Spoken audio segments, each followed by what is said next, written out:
Hello প্রিয় viewers, কেমন আছেন সবাই? আশা করি ভালো আছেন। আপনাদেরকে স্বাগত জানাচ্ছি আরেকটি আপডেট ভিডিওতে।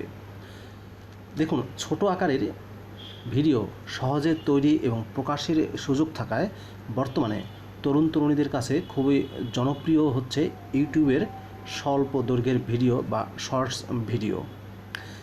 এবার এর ব্যবহারকারীদের ভিডিও দেখার অভিজ্ঞতা আরও উন্নত করতে শর্টসে পিকচার ইন পিকচার বা পিআইপি এবং স্মার্টস ডাউনলোডস নামে দুটি নতুন সুবিধা যুক্ত করেছে ইউটিউব।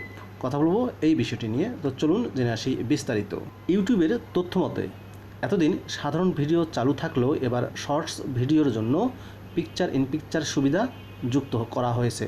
এতে অন্য অ্যাপ ব্যবহারের সময় ইউটিউবে চালু থাকা শর্টস ভিডিও স্মার্টফোনের পর্দার এক কোণায় দেখা যাবে, অর্থাৎ শর্টস ভিডিও দেখার সময়ও স্মার্টফোনের পর্দায় অন্য অ্যাপগুলো ব্যবহার করা যাবে। এছাড়া স্মার্টস ডাউনলোডস সুবিধার মাধ্যমে বিভিন্ন শর্টস ভিডিও স্বয়ংক্রিয়ভাবে ফোনে সংরক্ষণ করা যাবে। ফলে ইন্টারনেট সংযোগ না থাকলেও পছন্দের শর্টস ভিডিওগুলো দেখা যাবে। প্রাথমিকভাবে ইউটিউবের প্রিমিয়াম সংস্করণ ব্যবহারকারীরা এই সুযোগ পাচ্ছেন।